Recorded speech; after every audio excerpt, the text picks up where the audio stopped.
Hi everyone, this is Shubhi Agarwal, and today I will be discussing Ind AS 16, that is property, plant and equipment.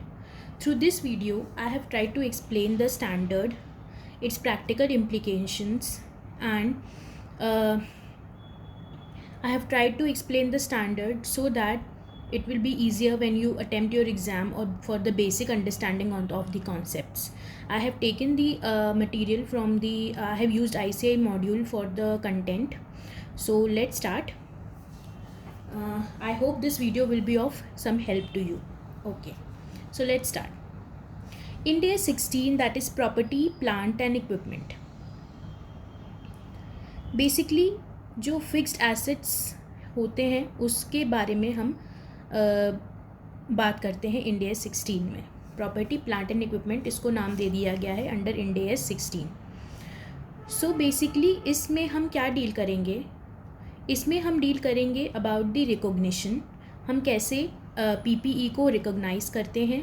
Then measurement and recognition, how we measure and recognise at the recognition, how we measure the PPE, then measurement after recognition. After we have recognized, how we measure it, then we will deal about the concepts relating to derecognition, and then finally disclosure.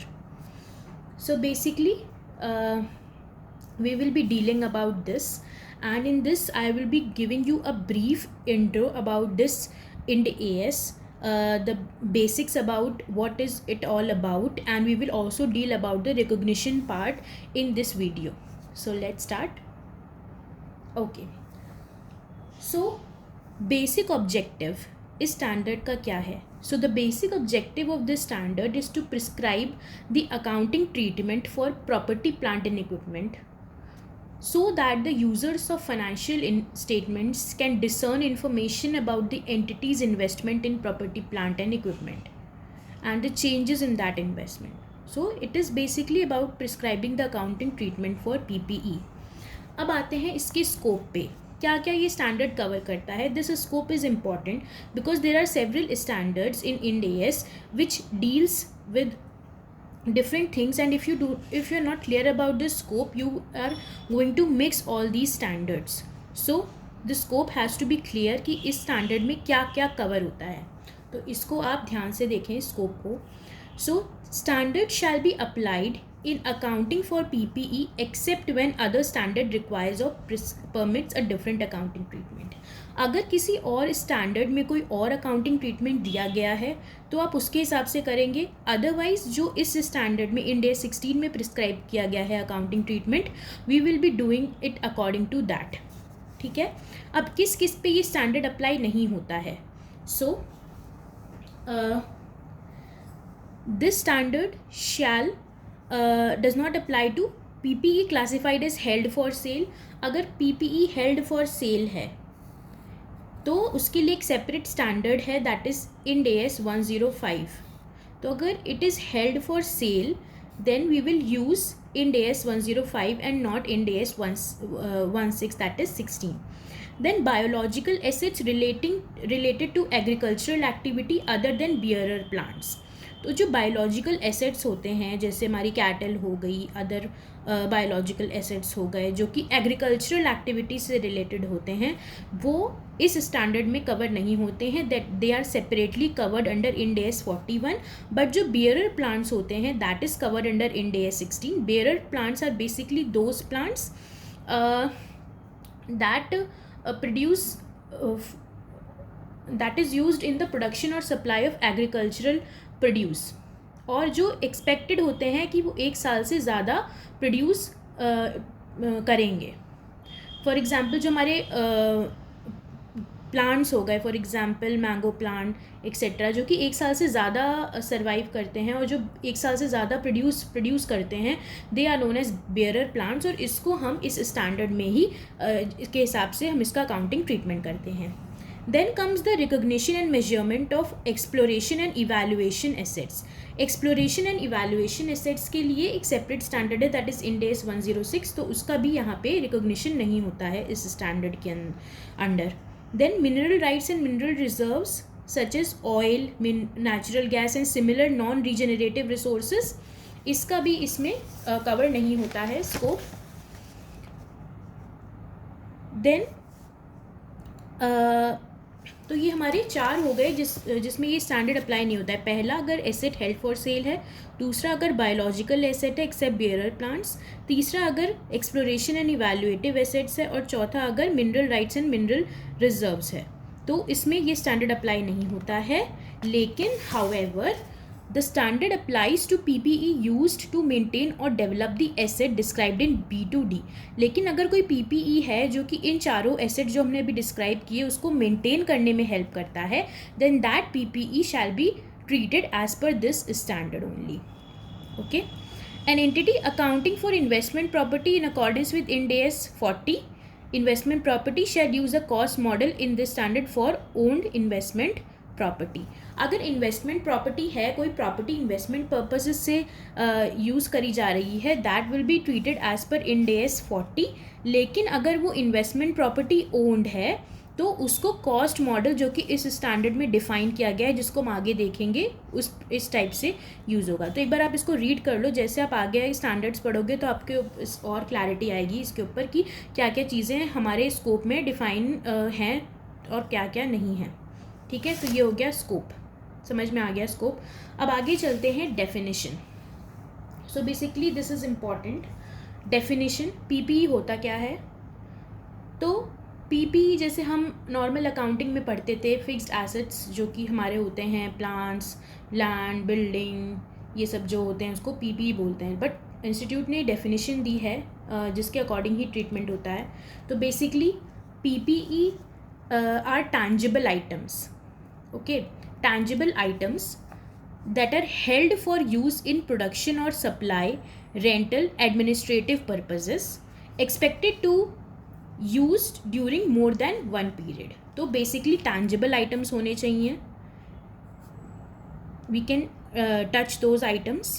दूसरा, they are held for use in production or supply, वो production और supply में use होने चाहिए, they are basically for that purpose, या फिर rental के purpose से यूज़ हो रहे हों, या फिर फॉर एडमिनिस्ट्रेटिव पर्पजेस, तो वो PPE है। And expected to use during more than 1 period, और 1 साल से ज़्यादा उसको यूज़ करने का एक्सपेक्टेशन होना चाहिए। तो if these 3 criterias are met simultaneously then it is described as PPE। Okay. So for example, if we consider a building that is a tangible item, it is used in the for the administrative purpose, for example, and it is expected to be used during more than 1 period, hence it is defined as a PPE. Now let's move forward. अब आ जाते हैं recognition पे। हम कब recognise करते हैं PPE को अपनी बुक्स में? तो स्टैंडर्ड बोलता है दैट स्टैंडर्ड ने एक जनरल रिकॉग्निशन क्राइटेरिया दिया हुआ है जो बोलता है the cost of an item of PPE shall be recognised as an asset if and only if. Recognition का क्या मतलब है कि हम उसको बुक्स में रिकॉग्नाइज करेंगे, उसको मान लेंगे कि वो है। तो वो कब रिकॉग्नाइज होगा under this standard? It is probable that the future economic benefits associated with the item will flow to the entity. अगर ये प्रोबेबल है कि फ्यूचर में उसका कुछ इकोनॉमिक बेनिफिट मुझे आने वाला है, तो हम उसको एसेट मान के उसको रिकॉग्नाइज कर लेंगे। और in cost of the items can be measure reliably, और जो कॉस्ट है उसको हम मेजर कर सकते हैं, उसका कोई मेजरेबल मेजर के लिए हमारे पास कुछ है जिससे हम उसको रिलायबली मेजर कर सकते हैं। तो अगर ये 2 चीज़ें हैं कि it is probable that the future economic benefits associated with the item with flow to the entity and the cost of the items can be measured reliably, then the general recognition criteria is met and we can recognise it as PPE। For example, building का हमने example लिया था, उसमें it is probable that the future economic benefits will flow to the entity and its cost can also be measured reliably. ठीक है, आगे चलते हैं। Recognition of spare parts, stand by equipment and servicing equipment. अगर spare parts है, stand by equipment है या फिर सर्विसिंग इक्विपमेंट है, क्या हम उसको PPE रिकॉग्नाइज करेंगे? स्टैंडर्ड क्या बोलता है? अगर आप सोचो तो क्या ये वो कंडीशन सेटिस्फाई कर रहा है? क्या ये प्रोबेबल है फ्यूचर इकोनॉमिक बेनिफिट्स आएंगे एंटिटी में? हाँ, प्रोबेबल है। मेजर हो सकता है कॉस्ट रिलायबली? मेजर हो सकता है। क्या ये PPE का डेफिनेशन मीट करता है? ये हमारे पास 3 क्राइटेरिया थे इसकी डेफिनेशन के लिए, तो इस सब को कंसिडर करते हुए हम आगे देखते हैं. Items such as spare parts, standby equipment and servicing equipment are recognized in accordance with Ind AS when they meet the definition of PPE. अगर वो PPE की डेफिनेशन मीट कर रहे हैं तो हम उसको रिकोगनाइज करेंगे, otherwise they are classified as inventory. तो क्या PPE की डेफिनेशन में है? Tangible items, spare parts tangible items हैं, ठीक है. Help for use in production और सप्लाई, हाँ ठीक है, ये भी मीट हो रहा है. Expected to use during more than 1 period. अब ये क्राइटेरिया कभी कभार मेट नहीं होता है.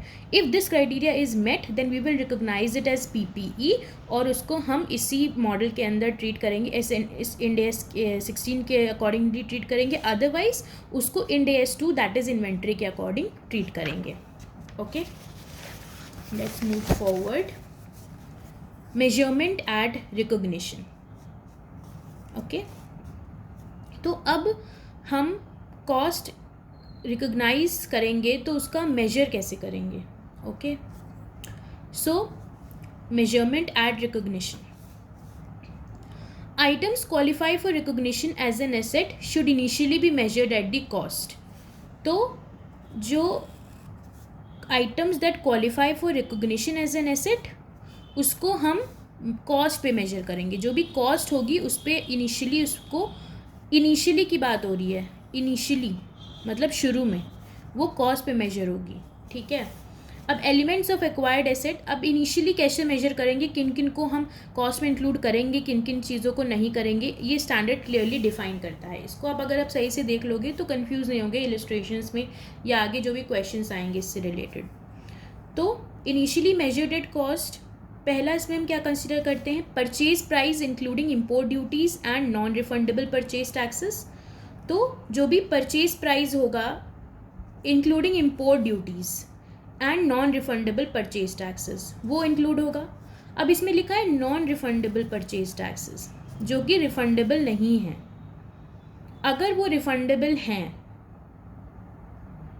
ठीक है, जैसे कि हमारा क्रेडिट, किसी चीज़ का हमको क्रेडिट मिल जाता है, इनपुट टैक्स रेट मिल जाता है GST वगैरह में, जो कि रिफंडेबल होता है. तो जो अगर नॉन रिफंडेबल है सिर्फ वही हम उसको कॉस्ट में इंक्लूड करेंगे. अगर वो रिफंडेबल है then that will not be included in the cost.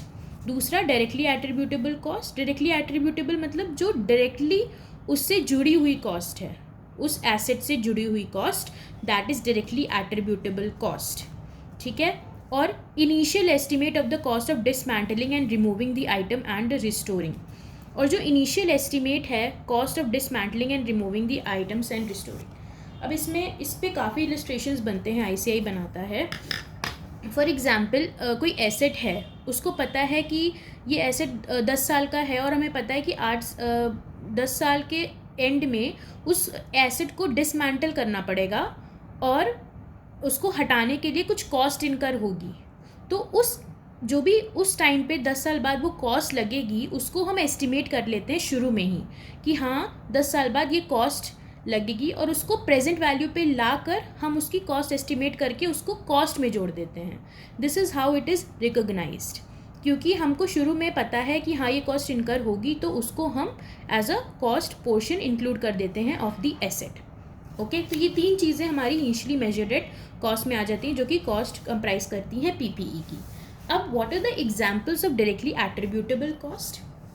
Employee benefit cost arising directly from the construction. Employee benefit cost और एक्विजिशन, जो एम्प्लॉयज से रिलेटेड कॉस्ट होते हैं वो आ जाते हैं हमारे. फिर साइट प्रिपरेशन के cost, initial delivery and handling cost, installation and assembly cost, professional fees, cost of testing whether the asset is functioning properly after deducting the net proceeds from selling any items produced while bringing the asset to the location and condition. So these are basically the example of directly attributable cost. जो भी उसको directly लगता है asset को use purpose में लाने के लिए, that is known as directly attributable cost.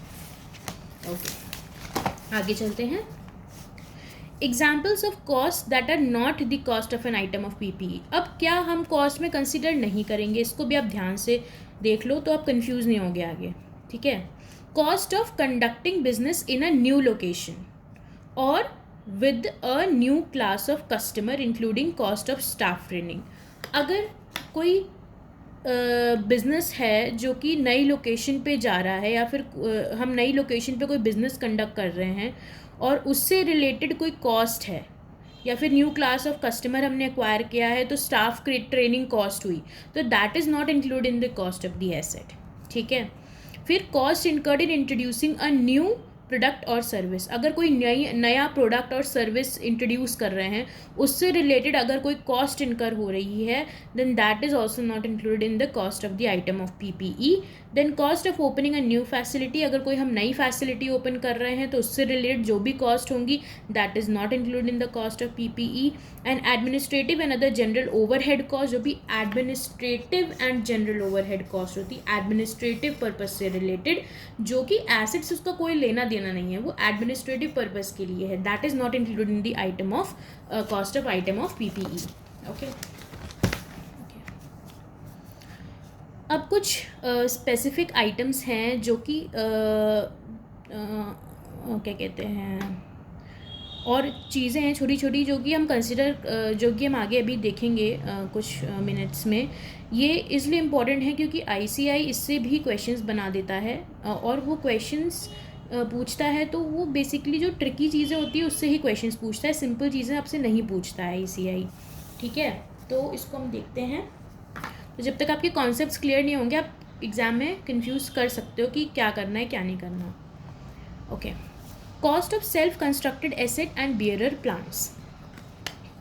If an entity makes similar assets for sale in normal course of business, the cost of the asset is usually the same as the cost of constructing an asset for sale.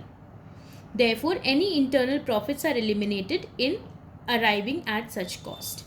तो अगर कोई asset है जिसको हम खरीद के हम उसको खुद ही बना रहे हैं, तो उसकी कॉस्ट हम कैसे रिकॉग्नाइज करेंगे? जो भी उसकी कॉस्ट लगी है उस एसेट को बनाने में, उस कॉस्ट को as a cost of PPE हम रिकॉग्नाइज करेंगे। और इस प्रोसेस में जो भी इंटरनल प्रॉफिट्स होंगे, फॉर एग्जांपल अगर एक डिवीज़न है और दूसरा डिवीज़न है, और एक डिवीज़न ने दूसरे डिवीज़न को वो एसेट सेल कर दिया बना के, तो उसमें अगर उसने कुछ प्रॉफिट रिकॉग्नाइज किया है, that is known as the inter department profit, जो कि इंटरनल प्रॉफिट्स हो गए, तो उसको हम एलिमिनेट करके जो भी आएगा that will be considered as the cost.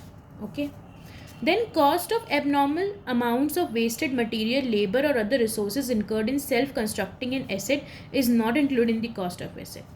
देखो, अगर नॉर्मल अमाउंट ऑफ वेस्ट है कि इतना अमाउंट नॉर्मली इनकर होता है, दैट तो will be included in the cost of the asset. लेकिन अगर कोई एब नॉर्मल अमाउंट ऑफ वेस्ट है, फॉर एग्जांपल इतना वो नहीं वेस्ट होना चाहिए था लेकिन और वो अब नॉर्मली वो वेस्ट हो रहा है, so that will not be included in the cost of the asset. That is the problem of how it is handled. तो इसलिए जो अब normal amount of waste material होता है, that will not be included in the cost of the asset. Okay. Then comes Ind AS 23 borrowing cost establishes criteria for the recognition of interest as a component of carrying amount of the self-constructed PPE. Okay. अब for example कोई asset है, suppose building है, वो हम construct करवा रहे हैं, self constructed building है, और उस बिल्डिंग को कंस्ट्रक्ट कराने के लिए हमने कोई लोन ले रखा है और उस लोन पे हम कुछ इंटरेस्ट पे कर रहे हैं, तो वो इंटरेस्ट भी हमारे उस एसेट का कॉस्ट है। So that is known as the borrowing cost, और उस बोरोइंग कॉस्ट को हम अपने एसेट की कॉस्ट का पार्ट मानते हैं और उसको कैपिटलाइज करते हैं as a part of PPE. Okay, so this is about Ind AS 23। तो ये भी हमारे कॉस्ट का पार्ट होगी। तो ये तीन चीज़ें क्लियर हैं। अब आगे चलते हैं। Bearer plants are accounted for in the same way as the self-constructed items of PPE before they are in the location and condition necessary to be capable of operating in the manner intended by the management. Consequently, references to construction in this standard should be read as covering activities that are necessary to cultivate the bearer plants before they are in the location or condition necessary to be operating or capable of operating in the manner intended by the management. तो ये जो bearer plant का treatment है, ये जैसे हमने self constructed asset का है, सिमिलर वे में होता है।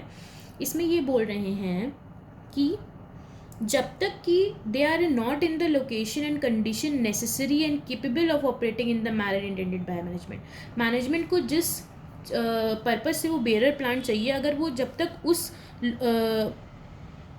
जिसको कहते हैं उस कंडीशन तक नहीं पहुंचा है कि वो उस पर्पज़ के लिए यूज़ हो सके, तब तक जो भी कॉस्ट इनकर होगा बेरर प्लांट्स पे, दैट विल बी कैपिटलाइज्ड और उसको we will consider as the part of the cost. Okay, तो ये चीज़ें क्लियर हैं. सेल्फ कंस्ट्रक्टेड को एसेट को किस को कॉस्ट, सेल्फ कंस्ट्रक्टेड एसेट का cost, then abnormal amount of waste, then borrowing costs, and then the bearer plants. Okay, next, cost of dismantling, removal and site restoration. This is important और ये बहुत बार आता है exam में. ठीक है. Cost incurred by an entity in respect of obligation for dismantling, removing and restoring the site on which the item of PPE is located are recognized and measured in accordance with Ind AS 37 provisions, contingent liabilities and contingent asset. तो cost incurred by an entity in respect of obligation of dismantling, removing and restoring. जैसे भी मैंने थोड़ी देर पहले discuss किया, for example कोई building हमने कहीं पे कंस्ट्रक्ट करी और बिल्डिंग या कुछ कोई भी एसेट है, सपोज़ कोई ऑयल वेल है या कुछ भी है जो कंस्ट्रक्ट किया, और हमने ये बोला कि उसको 10 साल का उसका लाइफ है या 50 साल का लाइफ है और उसको लाइफ के एंड में उस जगह को उसको खाली करना पड़ेगा. तो उसके लिए उसको डिसमेंटल करना पड़ेगा, हटाना पड़ेगा, उसको रिस्टोर करना पड़ेगा जगह को. तो उसमें जो भी कॉस्ट इनकर होगा उस कॉस्ट को हम कैसे मेजर करते हैं? उस कॉस्ट को हम मेजर करते हैं in accordance with Ind AS 37, that is provisions, contingent liabilities and contingent asset, जो कि आप रिस्पेक्टिव स्टैंडर्ड में पढ़ोगे. And if there are some illustration in this unit, you'll come to know the accounting treatment. इसको हम present value पे लाके वैसे उसको करते हैं. If the obligations are incurred when the asset is acquired or during a period when item is used other than to produce inventory, they are included in the cost of item of PPE. अगर obligation incur होते हैं जब asset acquire करा हो और during when the item is used other than to produce inventory, they are included in the cost of the PPE. An entity applies Ind AS 2 inventories to the cost of the obligations for dismantling, removing and restoring the site on which the asset is located that are incurred during a particular period as a consequence of having used the item to produce inventory during the year.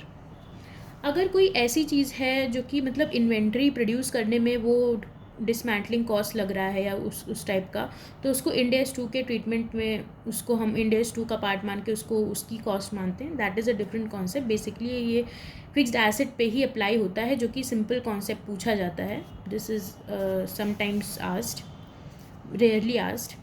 Then incidental operations. Incidental operations क्या होते हैं? As the name suggest, जो कि incidental होते हैं to the main operations. तो incurred in connection with construction or development of an item of property, plant and equipment. For example, कोई property, plant and equipment हम construct करवा रहे हैं और उसके construction के दौरान कुछ expenses incur हो रहे हैं, that are known as incidental expenses. ठीक है, लेकिन they are not necessary to bring the item to the location or condition necessary for it to be capable of operating in the manner intended to be management. जो asset है वो उस condition में आ गया है कि वो अब यूज़ हो सकता है जैसे मैनेजमेंट चाह रहा था. तो अब वो एसेट पूरा कंस्ट्रक्ट हो चुका है, यूज़ हो चुका है, उसके बाद अगर वो इंसिडेंटल एक्सपेंसेस इनकर हो रहे हैं then they are not include in the PP. जब तक वो उस कंडीशन में नहीं आया तब तक कुछ भी इनकर हो रहा है, that will be include in the PP. उसके बाद it will not be include in the PP. Because incidental operations are not necessary to bring an item to the location and condition necessary for it to be capable of operating in the manner intended by the management, the income and related expenses of incidental operations are recognized in the P&L. तो उसको हम उस condition में P&L में recognize करते हैं जब they are not necessary to bring item to the location or condition necessary for it to be capable of operating intended by the management. ठीक है. Last topic is cessation of capitalization in this in this video. Then we will in the next we'll deal about the measurement. Basically हम start करेंगे next chapter में जिसमें हम कैसे measure करते हैं एसेट को, इंटरेस्ट कॉस्ट को, इफ़ इट इज़ इंक्लूडेड, किस बेसिस पे मेजर करते हैं, that will be included in the next video, जिसमें we will deal about deferred payment, deferred beyond normal credit terms, अगर नॉर्मल क्रेडिट टर्म्स से defer हो जाती है payment. Then what is the measurement of PP in case of exchange. Then different topics, measurement after recognition, cost model, revaluation model, that we'll be discussing in the next video. So let's do this last topic of this video, cessation of capitalization. Capitalisation कब cease हो जाएगा, कब हम capitalise करना बंद कर देंगे. Recognition of cost and carrying amount of an item of PPE ceases when the item is in location and condition necessary for it to be capable of operating in the manner intended by the management. आप इतना समझ लो, जब तक वो कुछ condition में नहीं आया है, then it can be used as for the purpose intended by the management. उस पॉइंट तक सब कुछ कैपिटलाइज होगा, उसके बियॉन्ड कुछ कैपिटलाइज नहीं होगा. Therefore, costs incurred in using or redeploying an items are not included in the carrying amount of that items. Okay. So this was all about recognition. ICI ने एक अपनी मटेरियल निकाला है सारांश, that is a short crisp summary of the things. उसको पहली बार में उसको एज अ बेस मत लो आप कि उसी से आपको पढ़ना है, because things will not be clear. जब आप पूरा पढ़ लो, for purpose of revising you can refer this. तो मैंने कुछ ICI की ये सारांश मटेरियल ऑफ इंड AS निकाला है, जिसमें इसके बारे में एक दिया हुआ है स्टैंडर्ड के बारे में. तो इसको रेफ़र कर लेते हैं फॉर एग्ज़ाम्पल. तो फिर आप अगर आपको कभी नोट्स रेफ़र करने हो तो आप इसको रेफ़र कर सकते हो.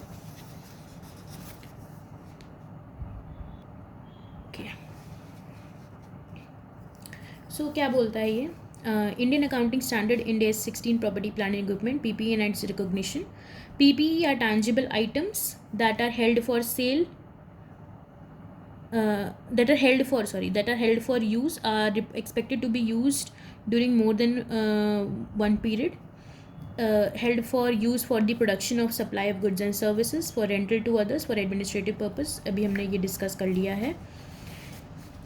Its cost is recognized if and only if both these conditions are satisfied. Number one, it is probable that the future economic benefits associated with the items will flow to the entity.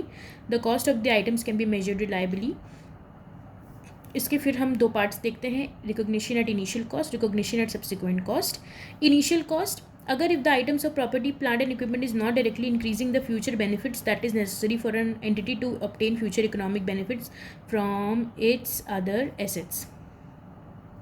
Even if the item of property, plant, and equipment is not directly increasing the future benefits which is necessary for an entity to obtain future economic benefits from its other assets. तो इसको initial में हम recognise करेंगे. Even if item of PP is not directly increasing the future economic benefit, directly वो नहीं increase कर रही है, लेकिन अगर वो कुछ ऐसी चीज़ है जो कि नेसेसरी है एंटिटी को ऑब्टेन करने में फ्यूचर इकोनॉमिक बेनिफिट्स, तो उसको हम इनिशियल में मेजर करेंगे. इसका एक एग्जांपल दे देते हैं. फॉर एग्जांपल एक केमिकल मैन्युफैक्चरर है जिसने एक new chemical handling process install किया है, जो कि उसको कंप्लाई करना पड़ेगा इन्वायरमेंटल रिक्वायरमेंट से for production and storage of dangerous chemicals, related plants etcetera. और तो इस रिलेटेड प्लान्स एंड एनहांसमेंट को हम रिकोगनाइज करेंगे asset, because without them entity is unable to manufacture and sell chemicals. तो उसको हम इसमें इनिशियली रिकोगनाइज करेंगे एंड दैट इज़ उसको हम टेस्ट करेंगे for impairment under Ind AS 36. You will deal about this an impairment. फिर सब्सिक्वेंट कॉस्ट में हमने देखा day to day cost including cost of small parts. अब जो भी कॉस्ट ऑफ स्मॉल पार्ट्स हैं ये हमने देखा था. इन्वेंट्री वो P&L में रिकोगनाइज हो जाएगा क्योंकि they are not meeting the recognition criteria. फिर parts of some PP replaced at regular intervals. अब ये थोड़ा चीज़ एक रह गया. फॉर एग्जांपल कोई पार्ट है PPE का, फॉर एग्जांपल कोई मशीन है उसका कोई पार्ट है, ठीक है, और उसको रिप्लेस किया गया है. सम पार्ट्स जो कि रेगुलर इंटरवल्स पे रिप्लेस होते हैं, ठीक है, तो उसको हम